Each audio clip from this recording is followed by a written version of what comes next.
Hey guys, how are you doing? My name is Ashish. I'm from Lifesight. You've been hearing me pretty much the entire year talking to amazing folks uh, in the advertising world. So, hope you're all getting up for the holidays, and then I'm sure planning for 2024. Uh, it's going to be an exciting year, I think, in the media buying in the advertising world. We are definitely here to primarily help you all, sail through amazing ROIs that you're expecting out of your clients or primarily expecting out of yourself. And I'm sure you're all planning to put those big budgets into the game and into your media mixes. And you're trying to pretty much have all that ROI pumped in and you're expecting all numbers to hit back up on 2024, and we're here to do that. So today I have with me Andy and Sven. These folks have been primarily there helping a lot of brands grow, especially in paid media advertising. Andy, let's get started with you. Hi everyone. Yeah, I'm Andy. I run an agency based in the UK called the Revenue Growth Agency, and we work with e-commerce brands, particularly luxury brands, and we use storytelling to help stop new customers, and that's how we primarily drive revenue for those guys. I'm the part of Muchow Marketing. We help e-commerce brands with their TikTok and now Facebook ads as well. We focus on UGC ad and also conversion rate optimization. TikTok for Business recently featured us in a case study with one of our clients, and yeah, that's what we do. Awesome. Lovely people. So let's start off with, I think, one of the main, I would say, concerns or challenges which we have seen this year, right? Primarily, attribution is breaking when it comes to digital media marketing because one, there is a huge signal loss happening across the table from other tools. There's a huge, so to speak, uh, their own profit in mind when it comes to showing their numbers. People are trying to really find it hard to, really track back that ROAS when it comes to investing in paid media channels. And then people are really, because what's happening is, what is shown in the dashboards and what comes out in the balance sheet is completely different. And there comes a huge question when it comes to running organizations or even running agencies, right? For that matter, or any business, right? And this is a huge problem, and I think we've we're seeing this shift happen, right, where people are moving away from just looking at attribution because this can go on and on. Marketing world loves to talk about attribution, but I think we need to come up to some consensus with respect to how else can we prove our ROIs. So, Andy, what are your thoughts on that? Where do you see this shift happening? What kind of questions are coming along in the space? I think it's forced brands and agencies like us to go back to basics to a certain degree. Um, I think the privacy issue that's attached to this has caused quite a lot of problems. That's where a lot of it has come from. So iOS 14.5, which was launched in 2021, caused the sort of first movement of challenges of not being able to track third-party cookies, which a lot of platforms use to measure things like ROAS and cross-channel attribution.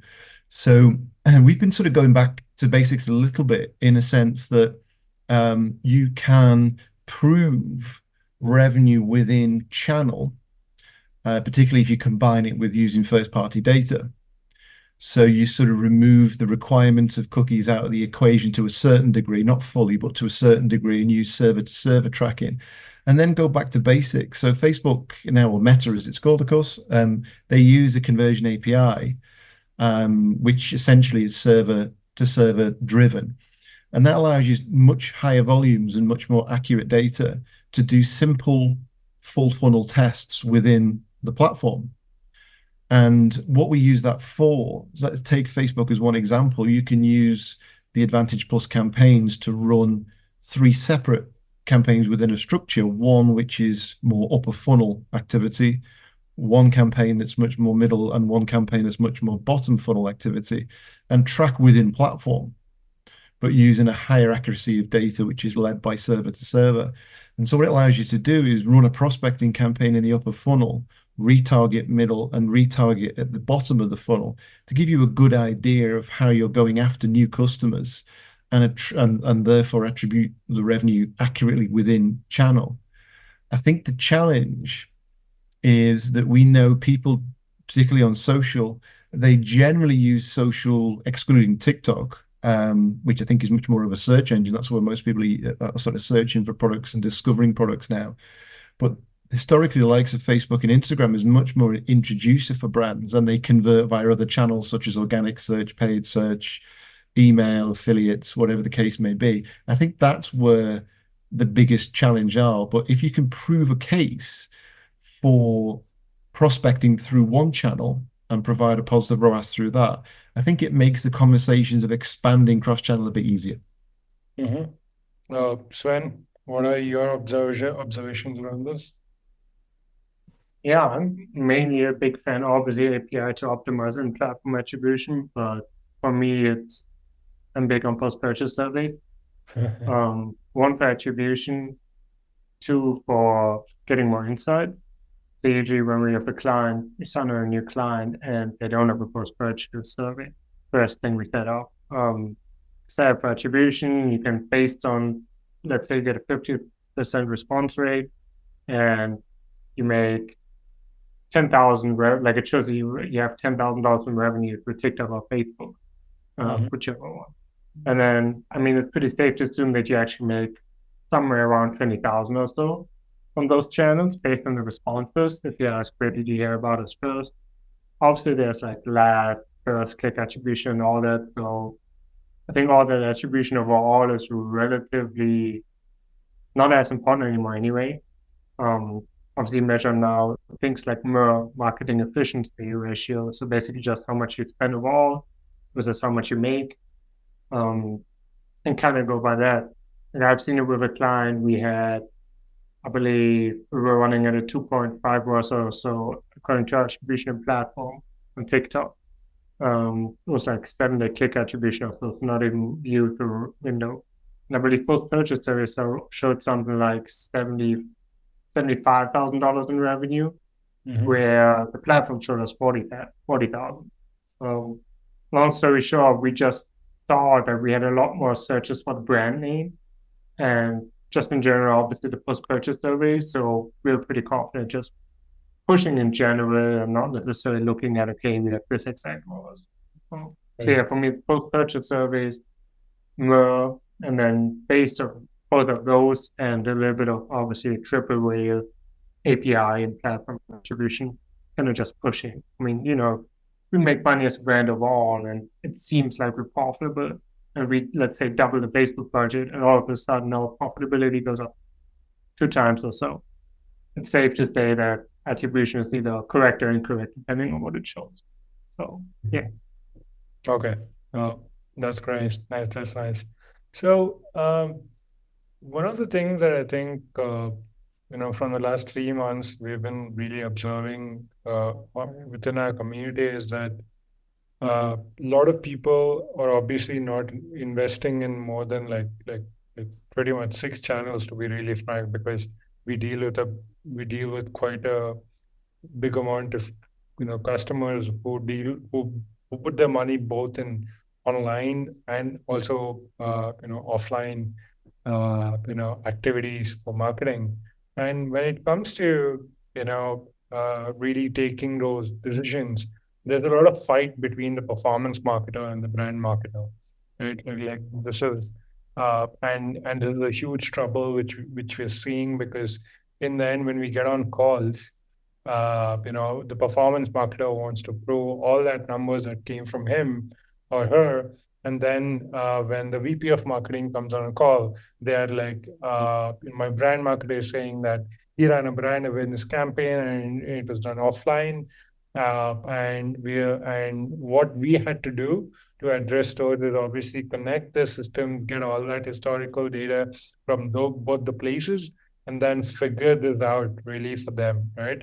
While the platform can do it so easily because the whole modeling aspect of it is built in, but still, when we showed this entire spectrum of how things are, it is still not believable from those eyes, and we still, it's getting so, I would say, a little bit irritating when it comes to people not even believing their own actual numbers, right? And I mean, is this just a shock thing that people really feel, that what, we don't want you to tell us what's wrong, and you're telling us everything is wrong, so it just freaks out.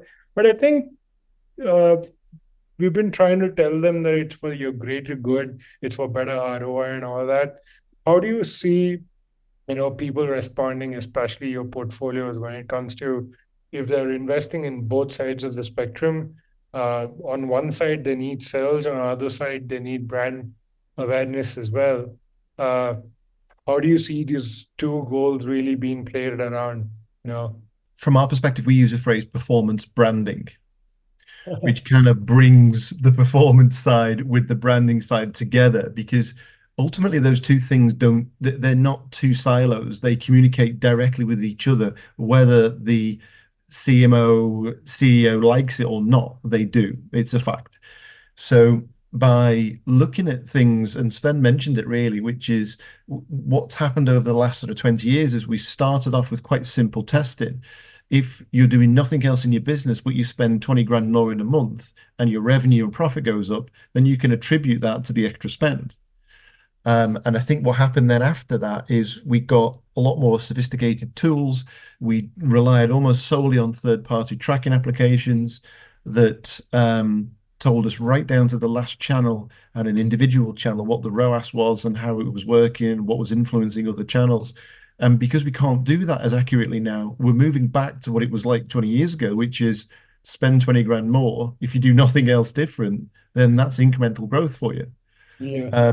But I think what's going to happen, and what is already happening in our portfolio of clients, is we're looking at much more global, simple metrics. And MER is a really good one to look at, but also one that's even more simple, which is kind of tied into that, is just operating towards a blended ROAS. So what's the total spend across all channels divided by total revenue that you see either in the Shopify or Magento systems or clients backend data, or Google Analytics, but just the simple maths of looking at, we're spending this amount this month and we're getting X amount out versus what we did last month or last quarter or last year. And so that's how we're sort of trying to move clients, is just give us a basic blended target, or even a percentage. So the client sometimes can work back from a margin level and give you a figure. So as long as the total revenue is less than 13%, we're making some money, or 20% or 30% or whatever it may be. So I think it's just about be aware of the micro, but maybe manage at the macro level is probably the place that we're seeing most success at the minute. Yeah, I mean, don't have too much to add to that, to be honest. One thing I'd add is we also look at search, branded search, the cost per branded search was another way of tracking it on top of that. Kind of goes with MER and blended ROAS. It's really all kind of basically the same thing, just different words in a way for it, like just your overall performance with your paid ad. Kind of with branded search being really interesting lately, your blended ROAS, and then for me, those two are the main ones, MER, blended ROAS, and then cost per search, because I've also seen it where the blended ROAS and such, sounded really good, and then the effect on the branded search was way different. So branded search went up like 4 times or so, but the blended ROAS didn't necessarily show that. Put back on that, all of a sudden branded search was cut in half.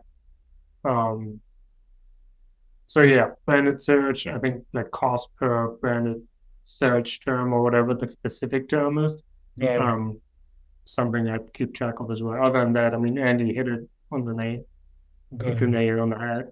A lot of people, again, have this misconception of incrementality testing and A/B testing. It's so fundamental in nature, but I don't know why people get this wrong.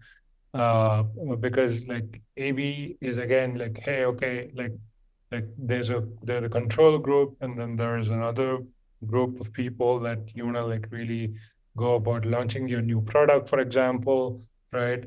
You want to obviously test out different kind of customers and geos before you go into market, and then there's another set of team who's really going and talking to these people so that you can get some real time insights from that. But before that, obviously, paid is doing their bit of testing as well. So and then with all of this happening, you're trying to also figure out that when we launch this product, we want to make sure that the optics of search for this product increases, search for our brand increases, search for primarily any sort of offer that you're putting with the campaign increases. So where do you see people going wrong when it comes to these two concepts? I think the big difference between A/B testing and incrementality is incrementality should show progress, whereas A/B is a test. Does A beat B? If it does, great. Or if it doesn't, then okay, we've got a problem. The difference with incrementality is that it should move you closer and closer and closer towards an end goal. So it does involve testing against other controls. So you would have, for example, an ad set within Meta that you are running normally, and you would add a new ad set with a new message, or in our case, maybe a new story that we want to put in front of new customers and see whether that resonates better. The difference between incrementality is that you would use the data for that to then release further tests that move you further towards your goal, and then do more tests that move you further towards your goal, so that you keep moving and moving in the direction that you've set. I think an A/B test sometimes doesn't have an end goal. Mm-hmm. It's just to see whether landing page A is better than landing page B, or creative A or keyword A is better than keyword B. And so there's a bit of disconnect there. Right. Sven, do you see people confusing on the same? Yeah, I mean, I think basically A/B testing is just part of incremental growth, right? If you want to have incremental growth, you need to A/B test along the way.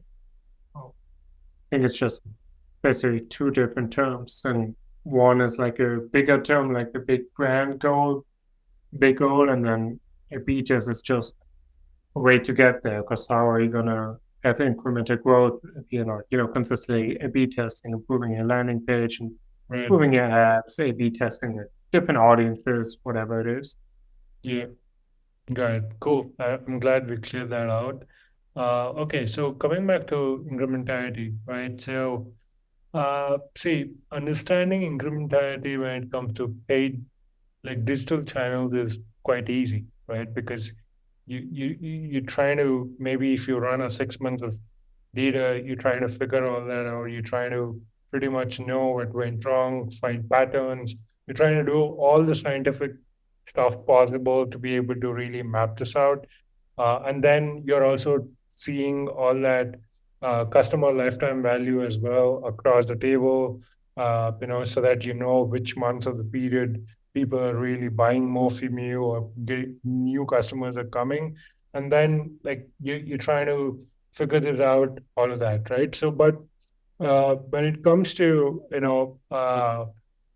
really nailing each media when it comes to incrementality, right? In terms of like, hey, okay, I'm going to take a $1 million budget, and I'm going to put 30% of that in Facebook and expect an incremental ROI from it. Or, and I'm going to put the other in maybe doing programmatic out of form advertising, and I'm going to do increasing, and I know I'm going to get some really good eyeballs from that. But when it comes to brand awareness, right, is where people really take a step back and understand that, hey, brand awareness is primarily a one-time burst, and it's going to die down after a bit. So all we need to know is the saturation of it.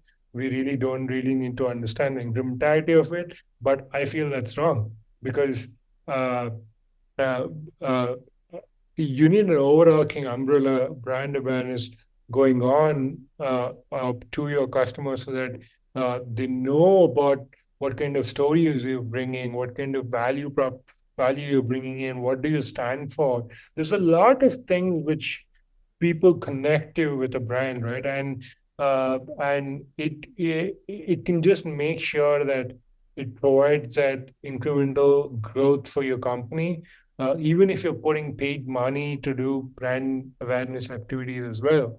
And that is incremental growth. Like that's what I feel. What do you guys think about this? Yeah, I think brand is almost, in the performance marketing world, has been forgotten about a little bit, and that's why I mentioned before we use that sort of phrase about performance branding, because the two things are really important to measure, particularly from an incrementality point of view. Now, a lot of what we do is telling stories, because really the only way to introduce new customers to a brand is to stop them somehow. Yeah. People are hit with, latest stats suggest sort of 20 odd thousand marketing messages a day from a variety of sources. And most of those are forgettable. They're easy to ignore, delete, remove, and brand impact is limited.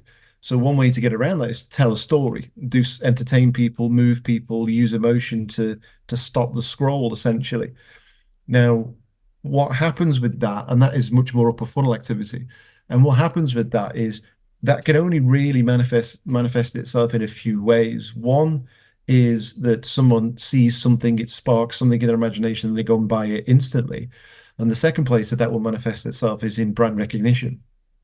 So it's really important to be able to, when you go live with some kind of campaign that involves storytelling, to be able to measure the impact of what the campaign or storytelling campaign is doing versus what you would get normally. And what we found in the past is that there isn't necessarily a spike and then a decline around the campaign. There is a spike, and then the settling point generally is higher than it once was. And so the incrementality will be measured based on the difference of what that settled level is versus what it was before. And so that's part of the way that we would monitor things. But obviously, there's a variety of ways to measure that. Attribution systems or tools are one way to do that. I think a lot of people also forget that, branding doesn't have to be a traffic campaign, doesn't have to be a awareness campaign with cheap CPM. Really, you want to get the best branding, run profitable ads, and you can spend as much money as you want, which will get you in front of more people. So really, it's branding for a big part is people buy your stuff, fall in love with it, and then recommend it to their friends, or spread the word about it. I just think too many marketers try to split it out. That's okay. You spend 10%, 5% of ad spend on awareness, on traffic or whatnot. But really, in the end, like if your performance marketing works, you basically have room for unlimited branding because you can just spend more because you're actually making money and grow the brand that way. And do you see, okay, when it comes to doing brand awareness, because see, the KPI obviously is very such, like how many people are searching my brand, right? And also how many people are talking about it. Like it's primarily the two sets of the measurement. And when it comes to really stories, right? So Andy, let's come to stories because I really want to deep dive on what kind of stories are really helping people stop that scroll. And it's just not about stopping the scroll, but it's also about the getting hooked part of the table as well. When it comes to like, okay, if you're running a 30-second ad, where do you like what's that timeline of people really getting hooked for the entire 30 seconds, and then eventually you show back your products or whatever it is or your customers, and then they'll eventually come and check you out, right, or check your products out. So when it comes to these stories, what kind of stories are really not just like keeping them, stopping the scroll, but getting them hooked as well?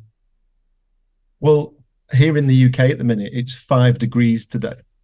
So one of the things that we are doing at the minute is one of the clients that we work with at the minute is quite a seasonal brand. They sell sandals, so they're a summer product essentially.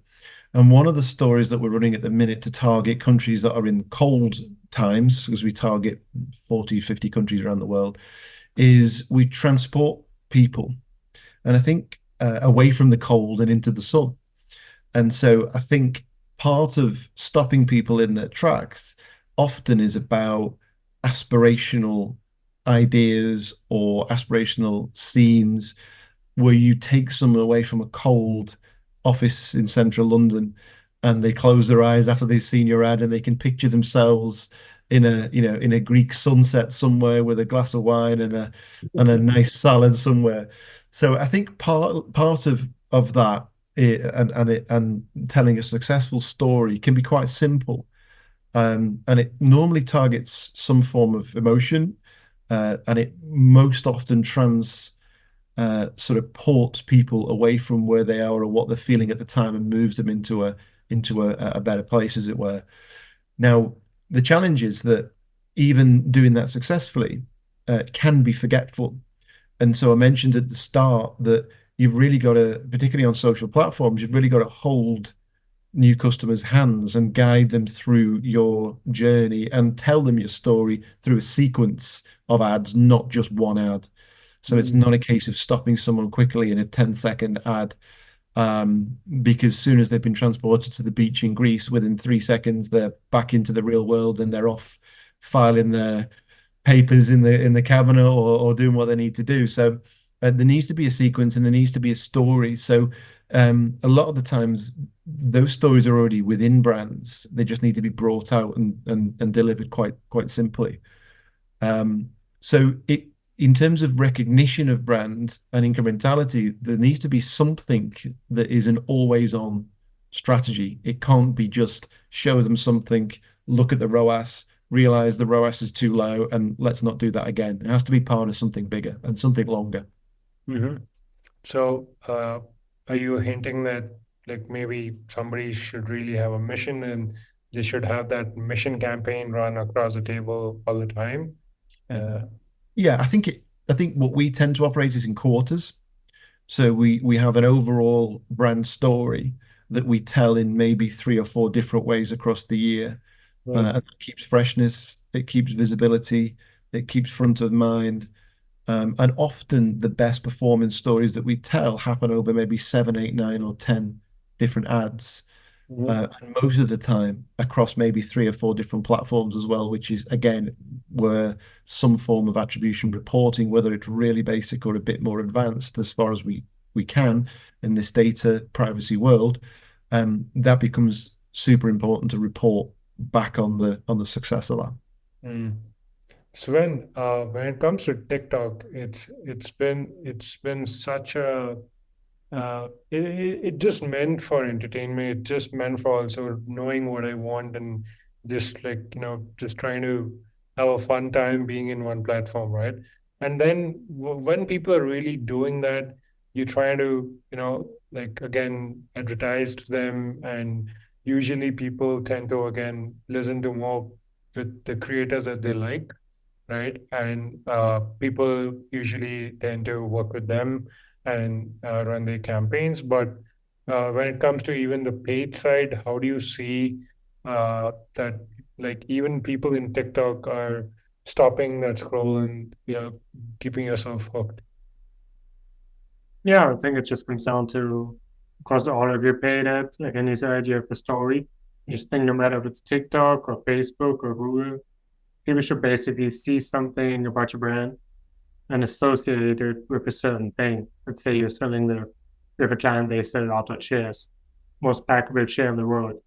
Whenever someone sees an ad of them on any platform, I want them to think, oh, this is this super compact packable chair, no matter if it's TikTok or Facebook. I mean, in general, to be honest, I haven't seen that much of a difference in terms of storytelling between Facebook and TikTok, but rather some performance. We have some clients where TikTok outperforms Facebook.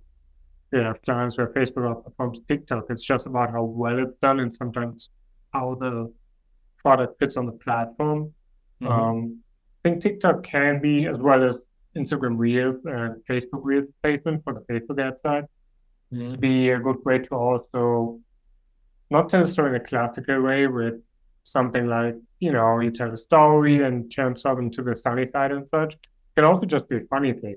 You can transform them with the example Andy gave about the sun. You can transform it in a funny way. Let's say a sunscreen. You can make funny, literally 7 or 8 second skit to it. This way, it's not one of the traditional, 30-second video ad, 40-second video ad, or just like storytelling in the copy. You've awoken an emotion immediately, which is obviously like them being entertained. And that usually helps people remember your brand a lot more. And you associated it with sun or whatever the case might be. If it's something else, it's something else. And then when they see those long ads as well, they already know you because I have seen from like data who backs it up too, that those funny ads, for example, anything that really evokes an emotion helps make a brand way more memorable. Yeah. So yeah, I think like TikTok can be a huge supporter with those short form ads, as well as just like Reels and Facebook Reels. That's long form it. It's basically the same at this point to me, in my opinion.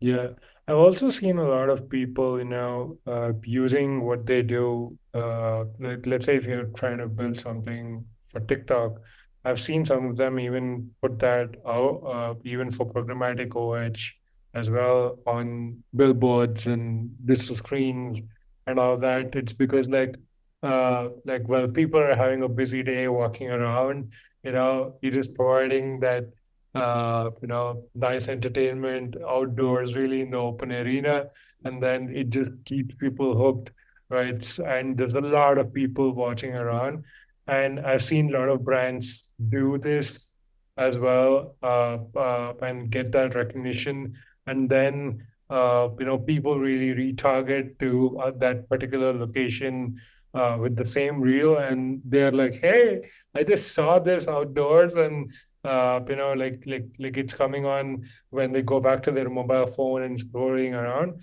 And yeah, it's very interesting ways of how people are, really using this storytelling factor in the real world and also in the social world. And many of the again measurement challenges that we provide them is primarily revolving around which to primarily attribute to, and I think it's going to be an ongoing challenge with that. But yeah, I think, but see, there's one thing, right? So it's very easy when it comes to adding an extra dollar in TikTok and letting it just reach more similar kind of people. Obviously, use the conversions API and all that. But when it comes to programmatic, right, is where it takes time, because in the end, you're trying to figure out whether, again, when it comes to location, are people hanging around these areas? Is really my customers walking around in those areas? There's a lot more questions which come when it comes to doing that. Do you guys have some knowledge around how people are tackling even outdoor media buying incrementality challenges? Not necessarily. Out of home stuff is not something we do lots of. I don't know about you, Sven. Okay. Yeah, I know a lot of brands kind of rely on those like survey parts, not just post-purchase service online. If they sell a lot online, obviously that too. And also just in general serving the customer base. If you have a big billboard up there asking them like, hey, from week, I don't know, December, we have this billboard throughout December. And then send out an email at the end like, hey, like, how did you hear about us? They say, oh, billboard. That way you can kind of attribute it. It's weird to me, post-purchase, that's why I'm such a big fan. We had a brand, we have a client, and they said snoring device. And we did not know where 10% of the sales come from, basically, which came from doctors just recommending it. So without knowing, we actually, by running our ads, or just also in general having the brand, we kind of recruited affiliates in a way, where those 10% of doctors to rerun more ads or have billboards up as well. Those doctors might drive by on the way to the office and then, recommend it, research it, recommend it to some of their patients. Yeah, but basically, to me, it all comes back to service. Just literally asking, but can't hurt to ask them, hey, by the way, or in some instances, you could even provide a little offer like, hey, I'll give you 10% of your next purchase if you tell us where you heard about us, especially for customers that come back. Let's say you have a beauty brand and they keep coming back every 2 months or so. If you offer them 10% of the next purchase, a lot of the existing customers are going to take it, and you might be able to get pretty accurate data. So, and to some extent, like we said in the beginning, those outdoor things you can also just measure with like search and overall just MER. If you spend 500,000 on the billboard and you see a crazy increase, and then you take the billboard off, and impressions and purchases just go down, you kind of have an idea of the impact. Right. Okay. Awesome. So I want to really come back to what are some of the sentiments from your portfolio companies moving into 2024. What are some of the things that they're trying to solve for already? What are some of the goals that have been approached? And what are you thinking? How are you approaching? Maybe even using things like holistic measurements or predictive analytics or anything around what's going on from the tech end to help your systems and processes grow and efficiently win more media budgets for yourself as well. So we're actually still coming across clients that don't have a solution outside of third-party tracking. So it still baffles me. And bear in mind, in February of 2024, there's another sort of big data privacy update coming in terms of the emails and how you can use emails and limits on that side of it. But also Google will now stop allowing the use of third-party cookies as well. So there's a following Apple Safari. So there's a lot of brands that still need something in place to do that, and implementing server-to-server tracking as a base to the solution is one way to support and help that. And I know Lifesight, that's one thing that you guys comment on. So there's that's one part of it. I think also moving forward, new customers is the big thing that clients are coming to us to talk about. How do we we often see what we call revenue growth ceilings, where they've gone from a certain growth level to a ceiling that they can't seem to get past. And those ceilings seem to be, interestingly, in brands that generate sub 20 million in 4 key areas. 2 million seems to be one, 5 million seems to be one, 10 million seems to be one, and then 20 million seems to be one. And solutions to get past each of those levels differ. They mainly differ based on a few things, but the primary one is just pure visibility. To go from something like 10 million to 20 million, you need to tell a lot more people that you exist. Right. So a lot of it really is that we foresee moving into 2024 is going to finish very similar to how we will end 2023, which is 2 things. One is migration to server-to-server tracking and providing support there and advice on that point. Again, attribution will become a key thing to talk about moving forward. This is why we're talking now. And then finally is new customers. How do we get past these 2, 5, 10, and 20 million levels in order to continue to grow in a time when, in theory, we know less and less about our customers? I fully agree there. I think the lower revenue brands, like at a $2 million mark or so, are more focused on kind of just profitability, especially on the paid ad side with the ROAS and such. And then, once you pass that, might be the 10 million mark. I think usually it's maybe even a little bit beyond that 15 million or so. We focus a lot on, it's okay if we don't drive the best ROAS in the world with these ads, but if they get a lot of awareness and just more purchases there, it's good. I also see a lot of brands realizing that many paid ad campaigns I've audited included existing customers still, which to me was surprising. where a lot of brands, and I mean, there will be a recommendation from me too, a lot of brands are trying to get new customers, excluding those audiences of existing customers, or just hitting them with emails, or maybe a smaller budget on the retargeting side. But you want your prospecting campaigns to go to prospects and your customers. If you just keep hitting a 3x ROAS, 20%, 10% of those people are existing customers, past customers, whatever, then you won't really, grow as a brand. I think also just to add to that as well, and Sven, I know you'll support this, that I think TikTok is going to become even bigger. It was massive in 2023 anyway for brands, and I think anybody that's not using TikTok both organically and also the sort of Spark ads and the TikTok shop side of it to drive revenue is missing out. But I think there's going to be an even faster growth in user-generated content that is platform specific to TikTok. Because what we see all the time is that you get a brand that just copy and paste what they have on Instagram and Facebook and paste it into the TikTok channel, and it just doesn't resonate as well. TikTok is primarily a search engine, but in a sense, but also it's a place that people go to be entertained. Yeah. So, and a lot of the time the creative that's designed specifically for Instagram and Facebook and stories and stuff like that just doesn't resonate. So we see brands that come to us and say, oh, we've tried TikTok, it just doesn't work. And so when we look into a bit more detail and say, well, have you tried specific content designed for TikTok and the purposes that the platform is there for?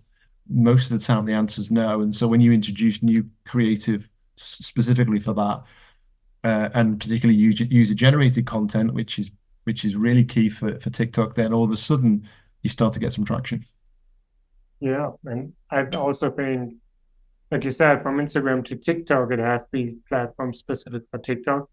On the other side, I haven't seen the same with Facebook. Like if you take a TikTok ad, resize it, and take it onto Instagram or Facebook, like 8 or 9 out of 10 times for us, it's been a top performer on Facebook, Instagram as well.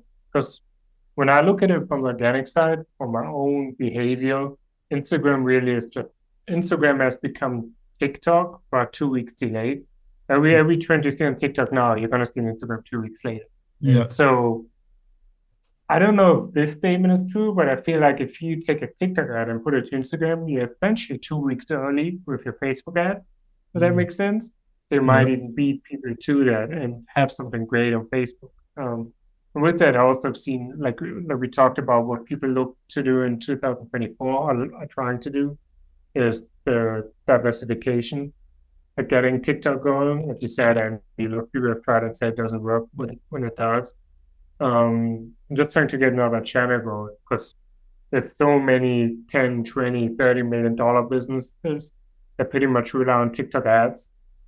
Facebook ads and Instagram ads, and Google ads obviously too, to kind of retarget that traffic, the search stuff that's going on. But they don't really have another discovery channel. And I don't care if it's TikTok. TikTok is the big thing. For some brands, maybe they figure out how to pick Snapchat or something. I've heard some niche Snapchat marketers with great returns. I don't know anything about it, but just trying to find a basically third platform with Google and Facebook that goes alongside for discovery. So they don't rely on Meta, because Meta competitive, especially in North America and the US, I can say the CPMs are a lot higher than in the UK and a lot higher than I've seen people advertise on TikTok, specifically in Bulgaria and such, and it was 30-cent CPMs. I can barely get a click for under 30 cents in the US. So. All right, thanks, folks. I think few things I would love to share with everyone as well, since pretty much this is our last event of the year. This year, I think moving on, for us, the mission in 2024 is very clear. One is, Andy, when it comes to server-side tracking, we primarily are helping people do that across Meta, Pinterest, TikTok, all around the board, and we just want to make it easier for people to do that. By just one click, just connect, and all of your data streams into Lifesight from different first-party sources, and then it's eventually auto-synced within the platform so that the event match quality just increases, and then you're able to get really more efficient when it comes to running your ads. And two, when it comes to really, that the issue with third-party cookies, the way we're doing this is like we are actually dropping our own cookie on our client's browser on website, and we've seen some results from the last 6 months that has started to perform well because we're able to really enrich all of that traffic coming in. We're able to really figure out more anonymous traffic as well for people coming in, right? And because we are anyways integrated with their tools and all that customer data sitting in, it's much more better for customer profiling and then pretty much targeting back again. And then three, what we are sensing is that, this whole capabilities of doing first-party data management and then primarily doing also predictive ROI capabilities is something that people are looking for, and we've already built this, and the platform pretty much supports this right now. And 2024 is going to be really exciting for us to push all of this to market and then pretty much enable people to move toward a well-defined measurement stack for themselves, backed by first-party data approaches. So yeah, I think it's a very interesting year moving ahead. I'm sure if we all are very proactive when it comes to doing this stuff and being aware and then taking measures as an ecosystem together, I think we all can move in the right paths for people, and then eventually performance marketing really still wins the game when it comes to marketing, right? So yeah, that's pretty much it. So thanks everyone for joining in. It's been a great chat. Feel free to reach out to Andy to really talk about more about your revenue growth stuff, and then feel free to reach out to Sven if you really want to nail your TikTok in 2024. And those guys are amazing. You can back for them. So please go ahead and reach out to them. Thank you so much, Andy, Sven, for making it today. Have a great, prosperous end of the holidays. Happy Christmas, Happy New Year. See you guys next year. It's going to be an amazing year. Merry Christmas, guys. Thank you for having us.